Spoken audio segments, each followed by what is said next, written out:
T'es fait, mais les caméras. Hein? Shabbat Shalom. Shalom Hashem Naaseh. En ce vendredi 9 juin et le 20 du mois de Sivan. Eh oui, on est déjà le Kaf du mois de Sivan. Et bientôt le mois de Tammuz, effectivement. Aujourd'hui, shiur dédié Bezrat Hashem sur un enseignement du Rabbi de Lubavitch sur la paracha de la semaine. Pour l'Askara de Mesoda Bat Yamna, et aussi Bezrat Hashem Itbarach pour la Refoua Shlema Achlama Meira pour tous les enfants, une grande teshuva pour toute sa descendance et aussi pour Anaël Esther Bat Gabriela, ainsi que les enfants, tous les enfants d'Israël qui soient toujours sur le chemin de la Torah, des mitzvot et des bonnes actions qui protègent notre jeune génération. Amen, ve Amen. Bezrat Hashem Itbarach. נזכה לישועות ונחמות והצלחה והרווחה בכל מסעדיכם. peuvent aussi nous soutenir, תבוא לכם ברכת השם, בעזרת השם יתברך. Et on commence tout de suite notre shiur en souhaitant un grand mazel tov aussi à Michael et Rivka Ben Simon pour leur belle petite fille qui vient de naître, une petite princesse. בעזרת השם יתברך. בשעה טובה, רפואה שלמה pour Rivka, בעזרת השם. לעילוי נשמת כל מתי ישראל, רפואה שלמה לכל עם ישראל, ברכה והצלחה לכל עם ישראל, ישועות ונחמות ושבת שלום, et on commence.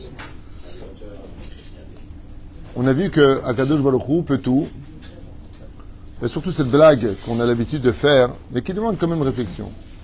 Si Dieu peut tout, est-ce qu'il pourrait créer un rocher si lourd que lui-même ne pourrait pas le porter?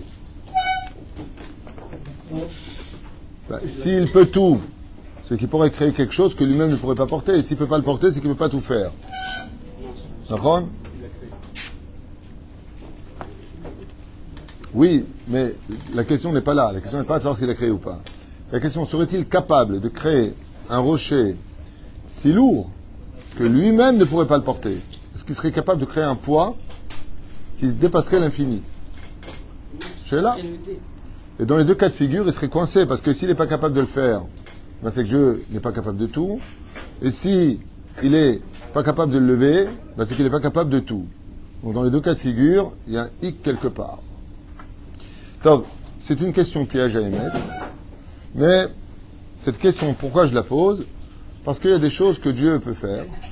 Il y a des choses que Dieu ne peut pas faire. Cette dimension de la question que nous venons de poser est humaine. Elle n'est pas à l'échelle de Dieu lui-même. Car Dieu peut absolument tout, puisque même le mot tout, c'est une création de lui. Qu'est-ce qu'on appelle tout pouvoir? Dans le monde dans lequel nous nous trouvons, il y a des choses que Dieu peut faire pour nous, il y a des choses que Dieu ne peut pas faire. Pourquoi? Parce qu'il les a reliées à un système de lois dans lequel lui-même s'est inclus. La nature, par exemple. Voilà. Dieu peut faire des miracles, Dieu peut tout faire. Il peut refaire le monde, il peut faire le monde Tovavo, il peut. Mais à l'échelle du peuple d'Israël, il y a une chose que Dieu n'a toujours pas réussi à faire. Et pourtant, il a essayé à maintes reprises. Il a tout donné pour qu'on y arrive, mais il n'a pas réussi. L'union, si, il a réussi. Pour recevoir la Torah, qui est Ishechad Belev Echad, si, c'est marqué. Pour qu'on reçoive la Torah, si. Qu'on fasse Teshuvah, si, il a réussi. Qu'on ait un roi, si. Mais il y a une chose qu'il n'a pas réussi. Bidou. D'amener un peuple en Israël, jusqu'à aujourd'hui, il n'y arrive pas. C'est dur, très dur. Il va utiliser toutes sortes de stratagèmes. Et on verra que Hachem, qui est longanime, qui est patient, qui est bon, qui est généreux, qui est miséricordieux, comme on l'appelle, eh bien, pour cette histoire-là, ce Edgar, on dit en hébreu, Edgar veut dire défi, le Créateur du monde manque de patience dans ses agissements. Pourquoi? Parce que les gens n'arrivent pas à comprendre que l'importance d'être un peuple sur sa terre est l'essence même de notre existence. Chez Nehemar, dans la paracha de Lech Lecha, Ve'esra le goy gadol. Je ferai de toi une grande nation. Et nous, à quoi on s'est attaché? À la neshama de la mitzvah d'être un peuple saint. Am Segula. Un peuple qui prend la Torah, les conséquences de la Torah et des mitzvot. Si vous faites la Torah et les mitzvot, je vous donnerai la paix sur terre, sur la terre d'Israël. Alors je vous invite à rentrer dans une étude du Rabbi, Ezrat Hashem, avec ses réflexions que je ne connais pas, on va faire ensemble, qui dit comme ça, V'amro agoyim, Bilti yecholet Hashem, leavi et ha'am hazeh el haaretz asher nishba lahem. Il dit à Kadosh Baruch Hu. Moshe dit à Dieu, écoutez bien cette phrase qui est puissante dans la paracha des Meraglim, Shelach Lecha Nashim. Akadosh Baruch Hu va demander la mort des enfants d'Israël. Il veut tuer tous les enfants d'Israël. Et il repropose à Moshe que de lui vienne le peuple d'Israël. Je ne sais pas si vous vous rendez compte de quoi je vous parle. Quelle faute ils ont fait? Ils disent qu'ils ne veulent pas rentrer en Israël. Ils sont mieux à étudier la Torah dans les nuages avec la manne et la bière de Myriam. Ce qu'on a étudié hier au nom du Rabbi d'ailleurs. D'accord?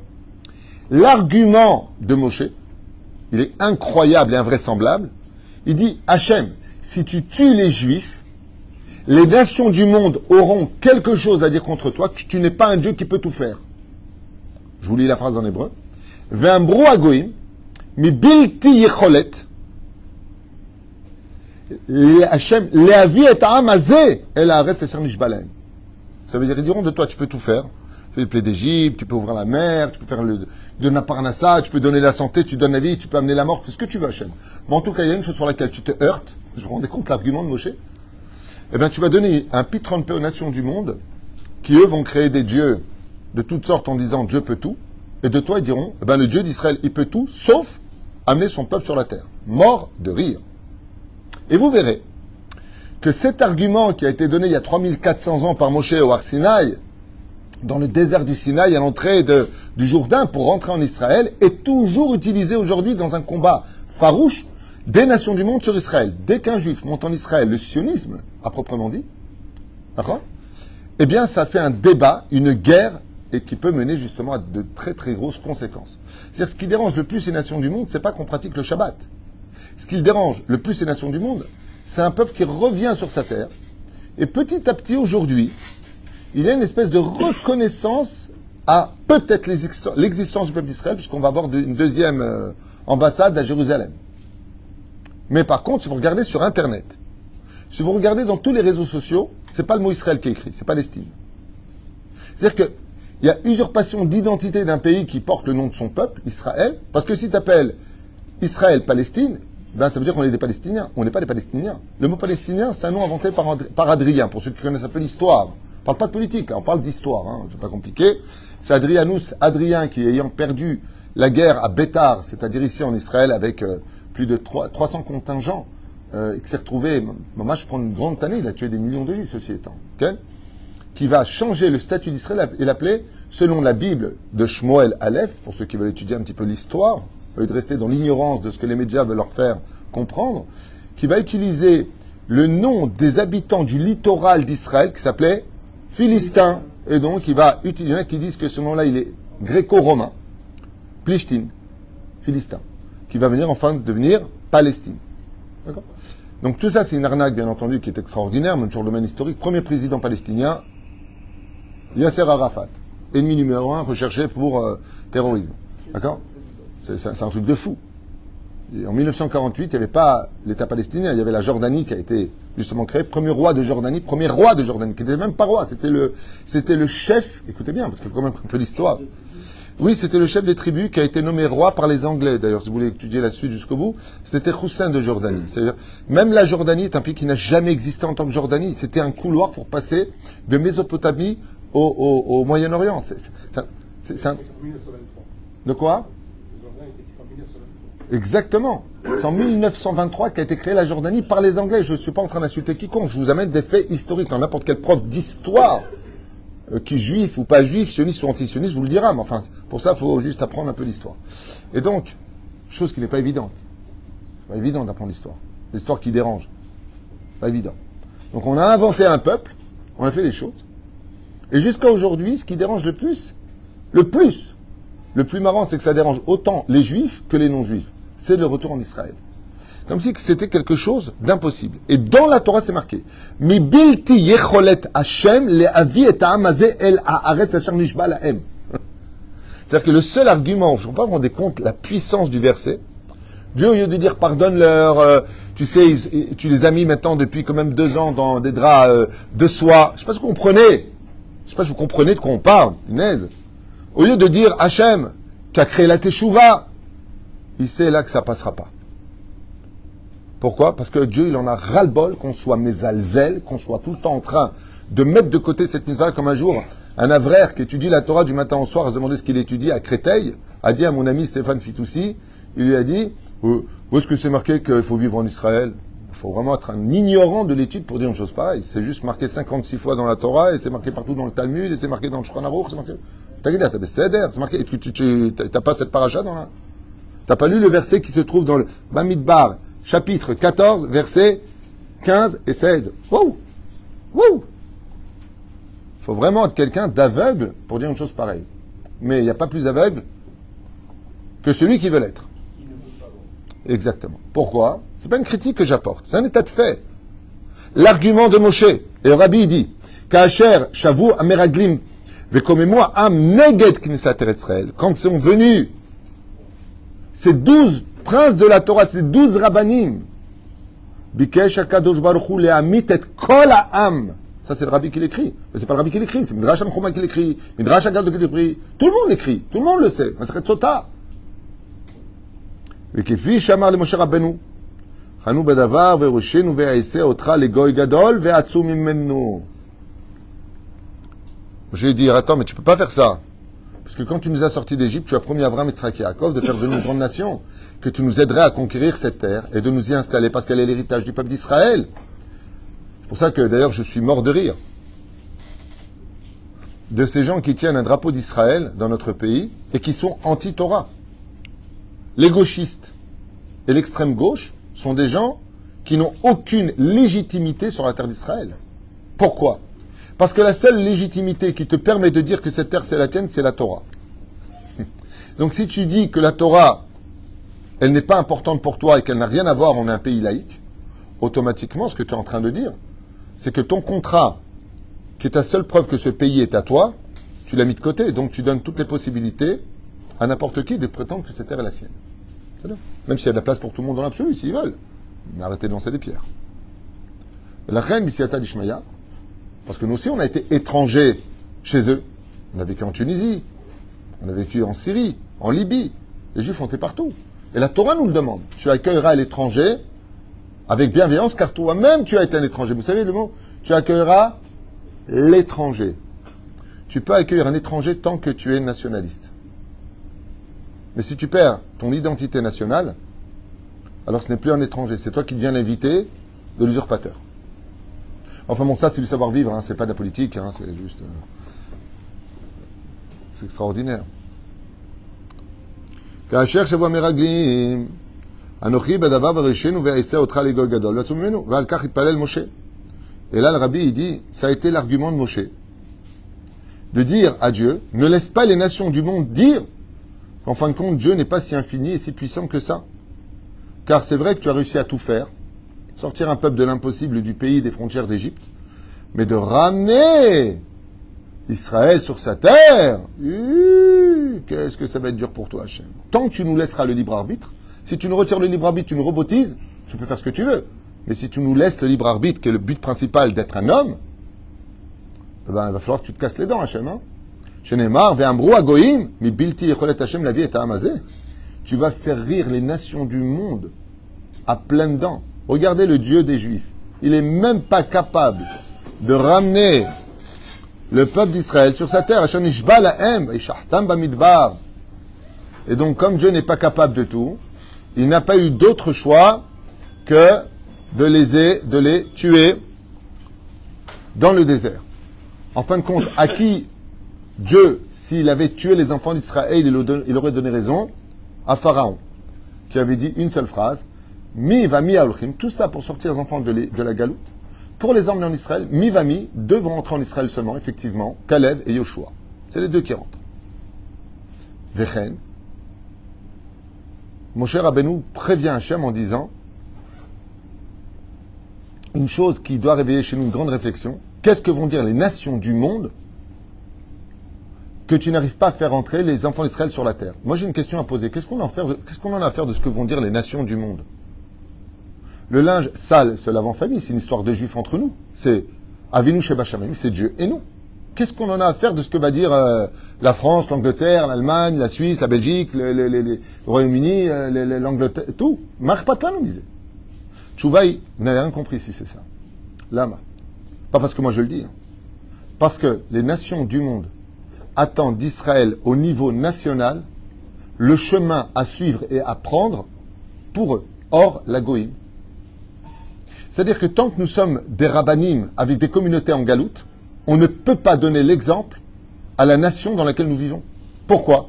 Parce qu'ils ont une structure qui est nationale. L'armée, la politique, la police, la justice, toutes sortes de choses. Toi, en tant que communauté, qu'est-ce que tu as? Tu n'as rien. D'accord? À cause de cette situation d'être un peuple qui ne revenons pas sur notre terre, on ne peut pas donner le message universel aux nations du monde.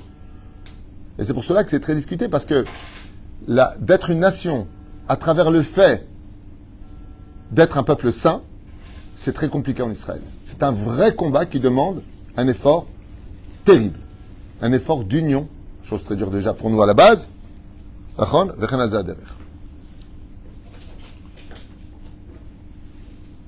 תפילה זו של משה רבנו דורשת הסבר. הוא אינו מתחנן על עצם חייהם של 60 ריבוי ישראל, ואינו מנסה לתבוע מהקדוש ברוך הוא שלא יעשה דבר נורא כזה. הדבר היחיד. Alors il dit ici le rabbi quelque chose d'effroyable. Il dit c'est incroyable que Moshe Rabbeinu ne cherche pas à sauver le peuple, comme si il était d'accord avec Dieu. Regarde, Yehuda. בוא שנייה.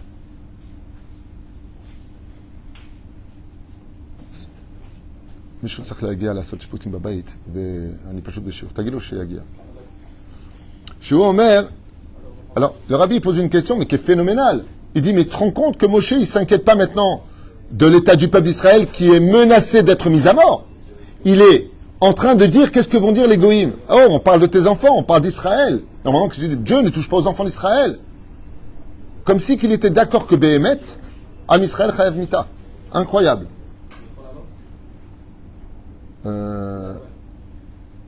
כן. כן, אתה יכול לקפוץ הביתה? אתה יכול לקפוץ הביתה? Regarde juste un instant. Comme je suis en chour, je suis un peu gêné parce que c'est en même temps urgent d'un côté et de l'autre. Hein? כן, אתה יכול, זה מאוד עוזר לי. תודה. ידוע.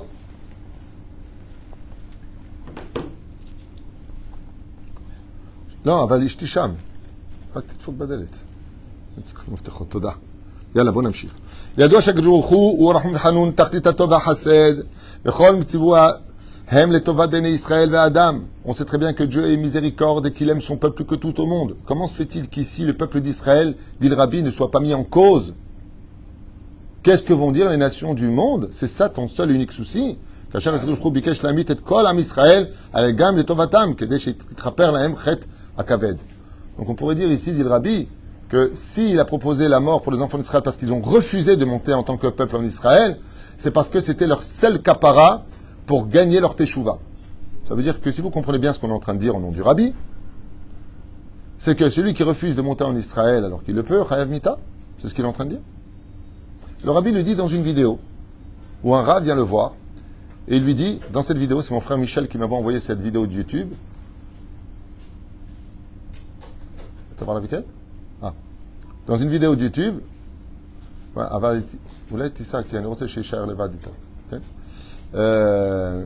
le Rabbi il dit, tout celui qui peut monter en Israël et qui ne monte pas, il est adin.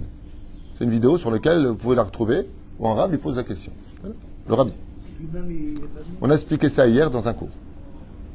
La question que tu as posée, on a donné 3 raisons du Rabbi pourquoi il n'est pas monté lui en Israël. Regarde hier le cours.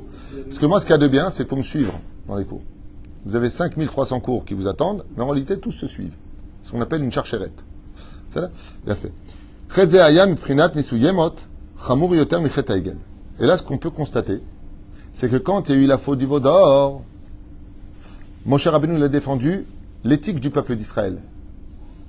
Quand il y a eu la faute de Meraglim, Benehem, Achar HaMeraglim, Ochechou Bnei Israël, Shnei Dvarim, She'en Beda'atam Lashuv B'tshuva. שהרי הם מוסיפים שוב ושוב לחטוא, שהם לוקים בחסר בעצם האמונה בשם, שאינם מאמינים בכוחו ויכולת דבר השם. Alors pourquoi est-ce qu'ils sont chayav mita? Il dit parce que la faute des Meraglim vient s'ajouter à la faute du Chet HaEgel. Quel rapport? Quel rapport? Je vous dis ça en 2 mots, il y a beaucoup de choses à dire sur ça, mais je ne vais pas m'allonger là-dessus, qui est extraordinaire. La première, c'est quoi? La faute du veau d'or, c'est quelle faute? À quoi elle est reliée? Bonne réponse, idolâtrie.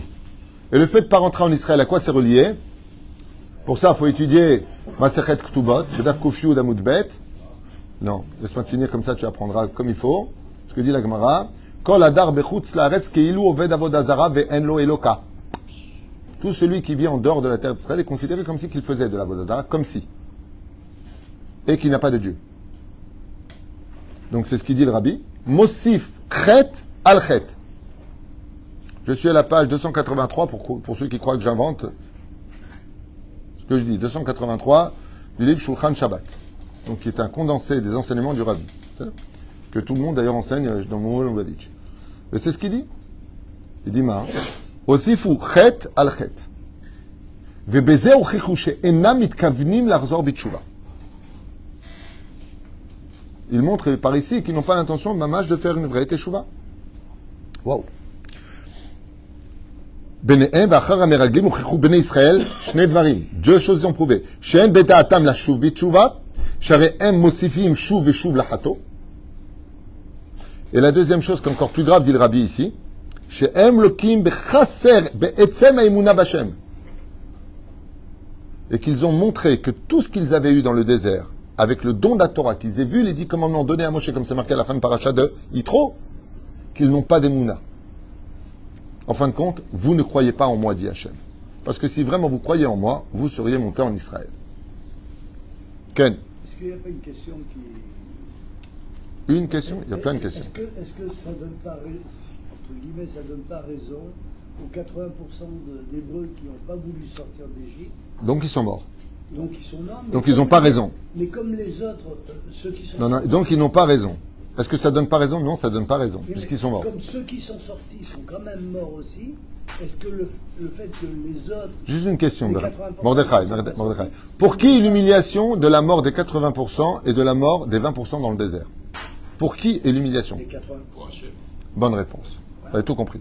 Le seul qui est humilié dans cette histoire, c'est Dieu. À un tel point que Moshe Rabbeinu, pour une fois, il passe du côté, non pas d'Israël, mais du côté de Dieu. Oh, l'honneur de Dieu est mis en question, arrêtez avec ça. Bilti Yecholet, et Dieu, il ne pourra pas nous sauver. Oh, on parle de Dieu, oh, il faut se calmer un petit peu. Dieu, il peut tout. Et c'est ce que dit le Rabbi.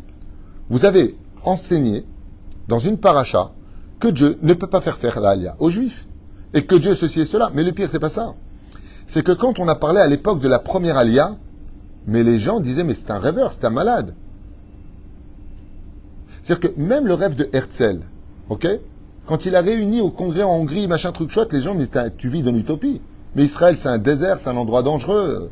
Regarde où on vit, on est en Pologne, on est en Russie, on est en France, on est dans tous les pays du monde entier. On est bien, on a tout ce qu'il faut. Il faudra le Messie pour ça. Et d'un coup, le peuple réalise un rêve. Ce rêve-là, il est cauchemardesque pour y arriver, mais il s'est réalisé. Aujourd'hui, on est un peuple en Israël. Mais qui aurait cru? Vous savez que le problème, la problématique qu'on vit aujourd'hui, c'est que du côté religieux, on observe avec des jumelles, une grande loupe, je dirais plutôt l'effigie du peuple d'Israël à travers Shabbat, Mitzvot, Maasim Tovim, c'est-à-dire le côté religieux et éducatif, qui est très important. Le but, c'est de s'élever spirituellement, tout le monde le sait, tout le rabat. Et de l'autre côté, la problématique, c'est l'idée de redevenir un peuple. Et ça fait peur. Qu'est-ce qu'il y a de plus simple? Est-ce que c'est plus simple de vivre communautaire ou national, d'après vous? Qu'est-ce qu'il y a de plus simple? Communautaire. Mais bien sûr. Et pourquoi? Parce que tu es cadré, parce que tu as un rave, parce que tu as tes amis, parce que tu as ta place. Mais à l'échelle nationale, qui c'est qu'on a à faire de toi? Le mec, il vient de Rincy, du Rincy là-bas, avec son rave. Mais il est hyper content. Il a sa petite maison, le Talmud Torah à côté, il a son kollel, il a tous ses repères. Et dès qu'il sort au nord des frontières, il a des non-juifs. Donc, il se recorquille dans ce monde-là. Mais là, dans la rue, tu vas à Tel Aviv, tu vas à Haïfa, tu vas à Beersheba, tu rencontres ton peuple. Tu rencontres des juifs. Mais ça ressemble à quoi? Ça ressemble à quelqu'un qui était dans un Yupala, et maintenant il est sorti du Yupala. Et vous savez qu'un enfant qui est dans un Yupala, on n'est jamais inquiet. Vous savez pourquoi? Parce que d'abord, il ne peut pas tomber, et en plus, il est cadré. Ce qui fait que même s'il va quelque part, il se heurte. Il ne peut pas y aller. Par contre, quand il sait marcher, il est où le petit? Il est où? On est dans l'inquiétude. Vous voyez la différence qu'il y a entre l'un et l'autre? C'est que lui, il est indépendant et que lui, il est dépendant. La nation fait de toi une cellule indépendante de l'histoire. C'est pour ça que, quand en Israël, oui, il y a un plus grand danger qui peut te cercler, pas au niveau de l'assimilation. Il y a beaucoup plus d'assimilation en France qu'en Israël. C'est clair, net et précis, bien sûr. Et aux États-Unis, le chiffre, il a dépassé les 80%. C'est pas moi qui le dis, regardez sur Internet. Hein. C'est pas moi qui l'enseigne, c'est les réformistes, libéraux, ainsi de suite. Donc on ne vient pas critiquer notre pays, s'il vous plaît, parce qu'au niveau des chiffres, vous nous avez bouffé au niveau éducatif et au niveau de l'école. Mais malheureusement, les gens regardent leur petite école juive, et voilà, regardez nos enfants, ils ont la capacité, comme si qu'ici on n'en avait pas. J'adore les blagues. Les blagues, il n'y a pas plus aveugle que celui qui veut l'être. Parce que moi, jusqu'à maintenant, je vous le dis, jusqu'à maintenant, 80% des coups de téléphone que j'ai de mon fils est avec une non-juive, mon fils avec un non-juif, comme ça, et la drogue, et le bidule et le chouette, ça vient de France, ça vient pas d'ici. Roubam, ça vient de là-bas. Ça ne veut pas dire qu'ici, il n'y en a pas. Mais il faut remettre les choses dans leur contexte. Et je ne dis pas ça parce que j'ai des opinions personnelles. Hein. Je fais ça parce que je veux prendre un peu la défense d'une injustice que subit notre pays depuis des décennies, avec des bouches qui sont mamache pas du tout objectives sur la réalité des choses. Et si quelqu'un me critique aujourd'hui dans ce que je dis, je rappellerai que je cite exactement ce qu'a dit Maran Arav Ovadia Yosef, Zecher Tzadik Vekadosh Ibracha, il y a plus de 12 ans, à Moussaïov. Dans un cours, il a dit ouvertement tout ce que je viens de dire. D'ailleurs, la Shonara Israël se lèvera, Bnei Brak, Mea Sha'arim, Ramot, là où il vit, Arnof, Yefshar Nimot Potora, En Pochinour, Makar Alachem. Arav Ovadia. Parce que je parle à celui qui est Cholek Alay, il est Cholek sur Arav Ovadia. C'est là, juste comme ça, vous savez. Parce que je vais me faire déchirer là. Bonjour, Rav Tutu. Ah non, Rav Tutu. Trop sioniste. Je suis pas sioniste. Je suis pas sioniste, je suis un Ben Torah. Et un Ben Torah, il est obligé d'être sioniste parce que Dieu est sioniste ici. J'y peux rien, c'est pas moi.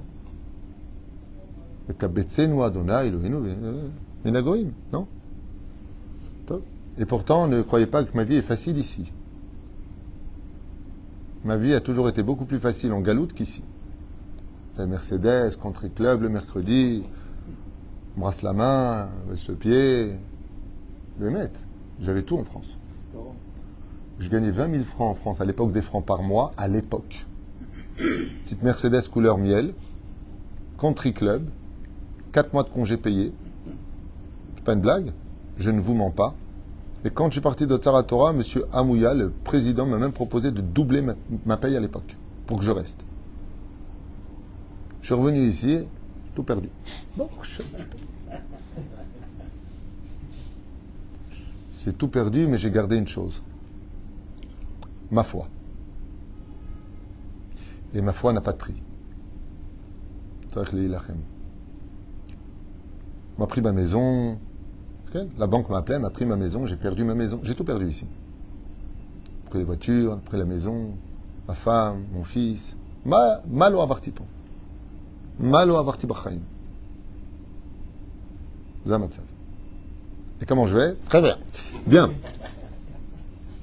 Akadosh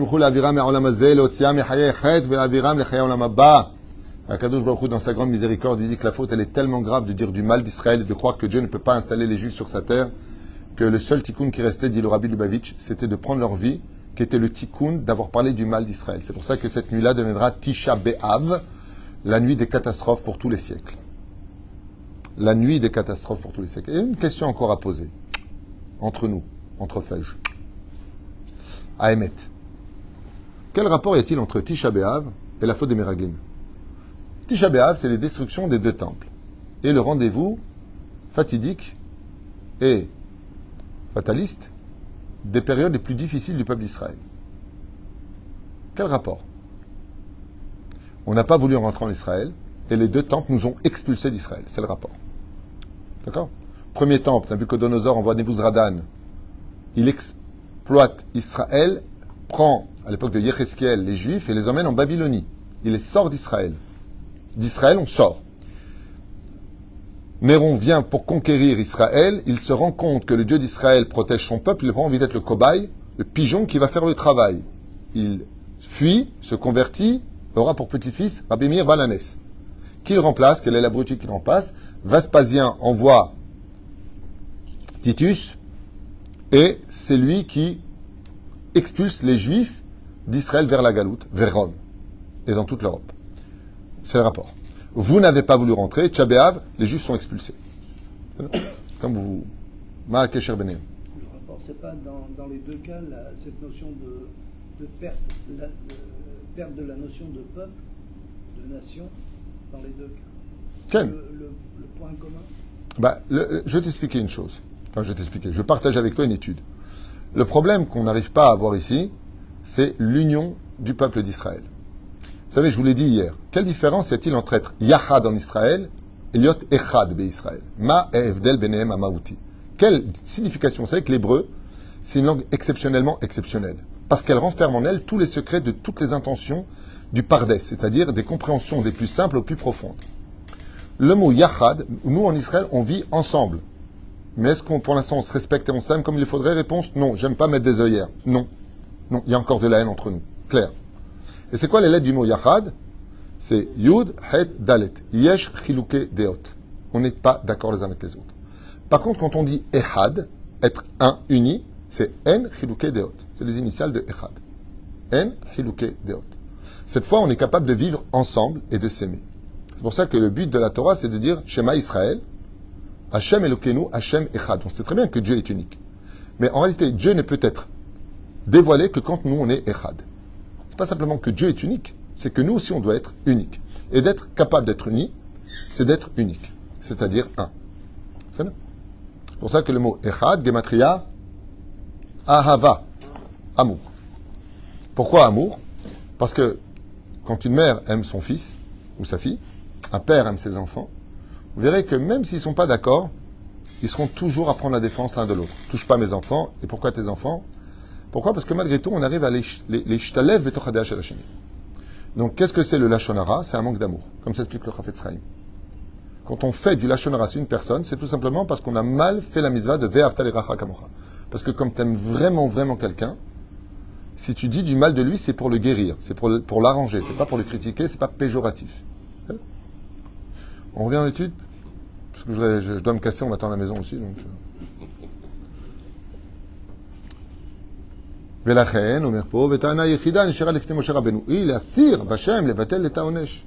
dit d'accord, donc on comprend maintenant, dit le Rabbi, pourquoi Moshe il insiste en disant mais qu'est-ce que vont dire les nations du monde?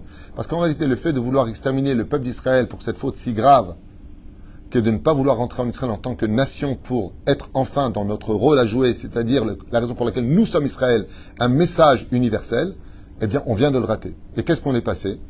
Le mot est très dur à entendre. On est passé de un peuple de vie à un peuple religieux.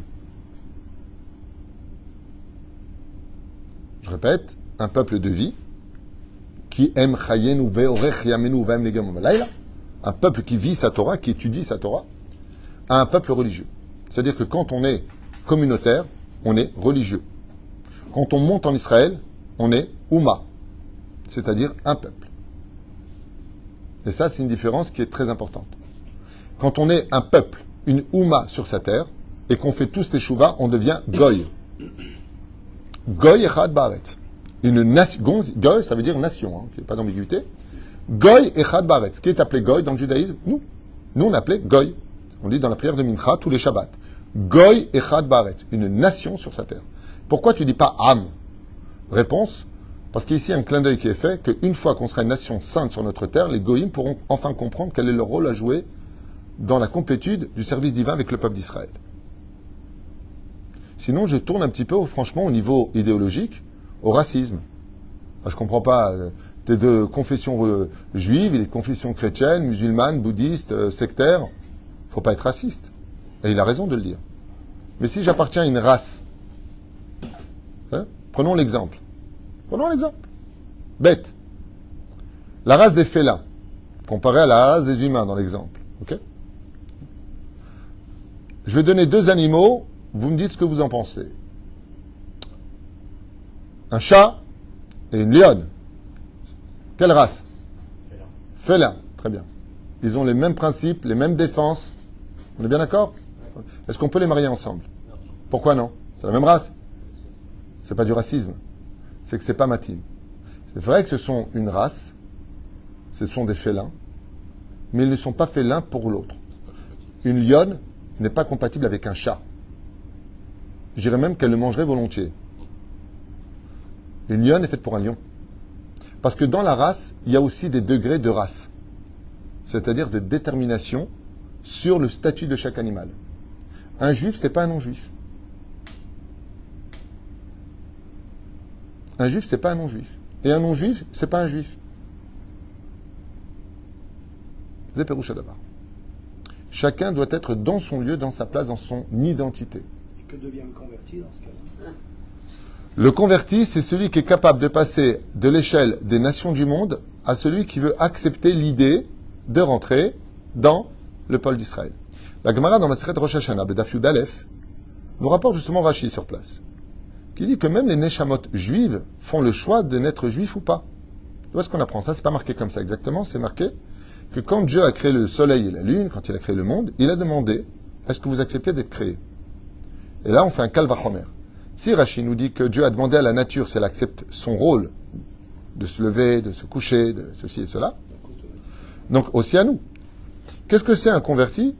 C'est une neshama juive qui est tombée dans un corps de non-juif et qui doit faire le sens retour parce qu'il s'est assimilé dans son ancienne réincarnation, selon le Harizal, pour ceux qui veulent étudier la Torah, ou tout simplement une neshama qui a décidé en haut de ne pas être juif et qui regrette.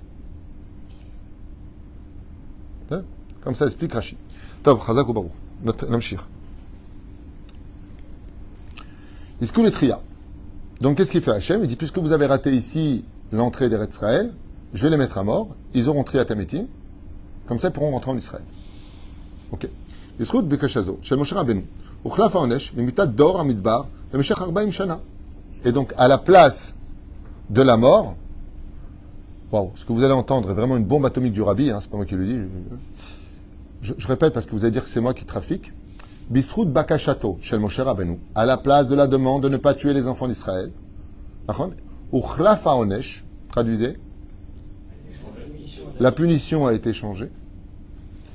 Bemitat Dor Amidbar, de la mort de la génération du désert, Bemesher 40 Shana. Bon, bah alors vous allez vivre en galoute.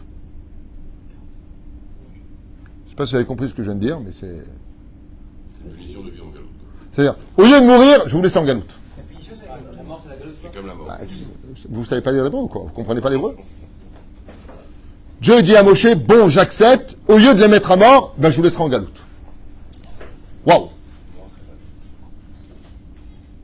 Quelque part, il a quand même. Bah oui, parce que c'est marqué, non, mais il n'y a pas besoin de s'étonner, c'est marqué noir sur blanc. Si vous faites avodazara, idolâtrie, meurtre, inceste, vous savez pas la terre, je vous enverrai en galoute. C'est marqué dans Parashat Bechukota et Parashat Kitavo. Je vous enverrai parmi les nations du monde. Ça veut dire que partir parmi la galoute, c'est une punition.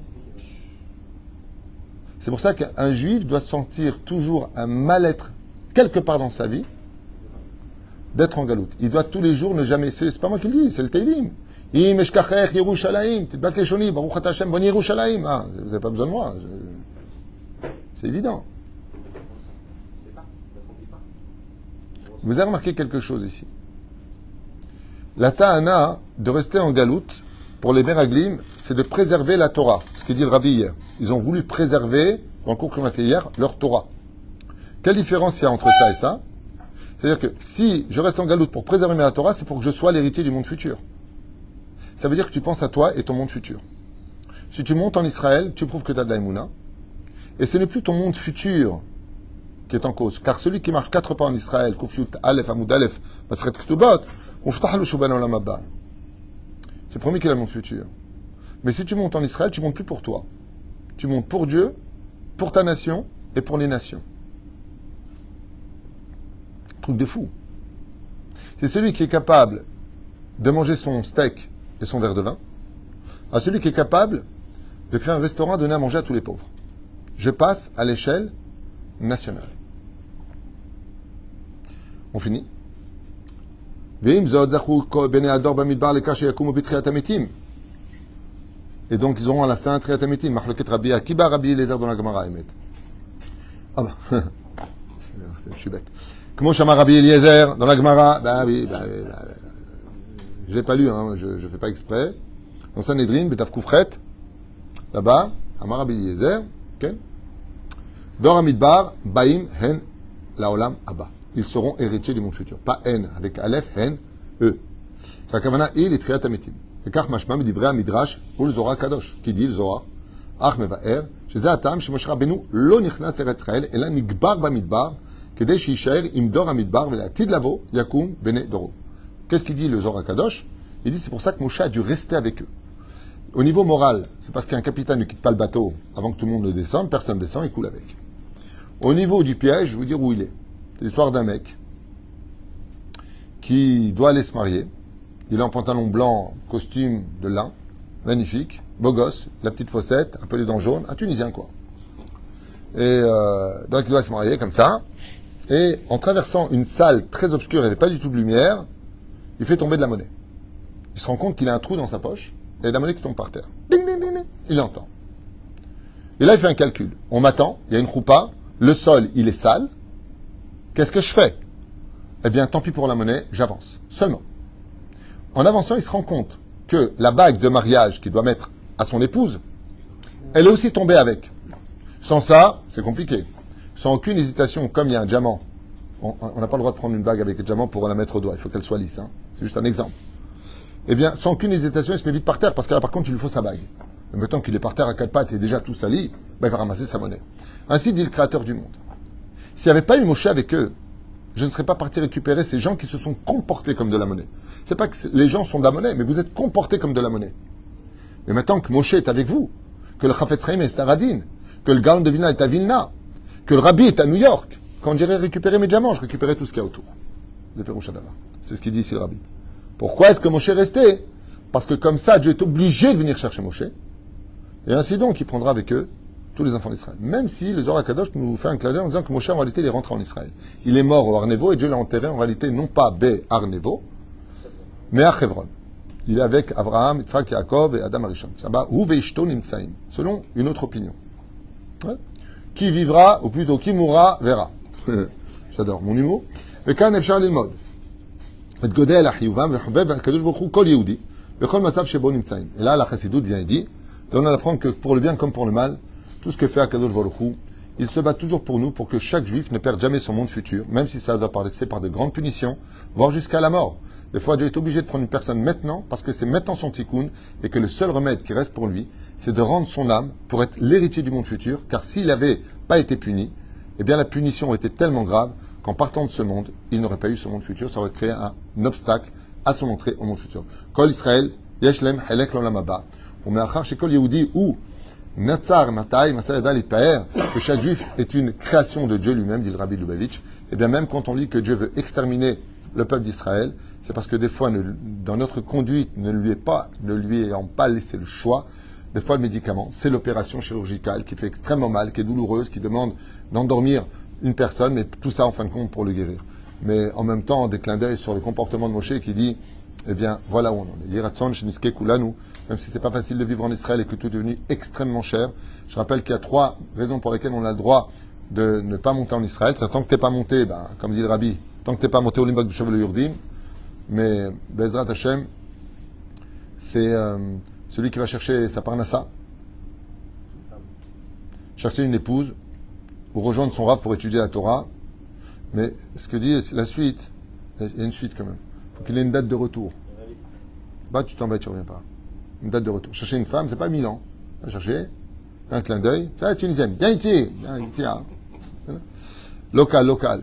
Aval, encore une fois, n'oubliez jamais ce que m'a dit un jour mon Rav, qui est ultra orthodoxe, un des plus grands élèves du Rav Ben Sion Abba Shaul, du Rav Ovadia Yosef, du Rav Messa. C'est là-bas qu'il a eu ses examens de Rav Arashi. Aujourd'hui, il est Hashamaim, Arsinaï. Un jour, mon Rav, il m'a dit, je comprends pas, qu'est-ce qu'ils ont, les gens? Bon, lui, il est né en Israël, il a toujours vécu ici, très pauvrement, très humblement. Il m'a dit, pourquoi? Il y a 2 dieux, il y a celui qui donne à Parnassa en France, c'est pas le même Dieu? Je n'ai pas compris. Aval, Israël s'achète par des souffrances. Israël, il met Beisourim. La reine, passer le cap, s'attacher à un bon rab de communauté, inscrire nos enfants dans des bons Talmudé Torah, Bezrat Hashem, et vivre parmi son peuple à le relever, au lieu de passer son temps à le critiquer. Baruch Adonai l'Olam. Amen.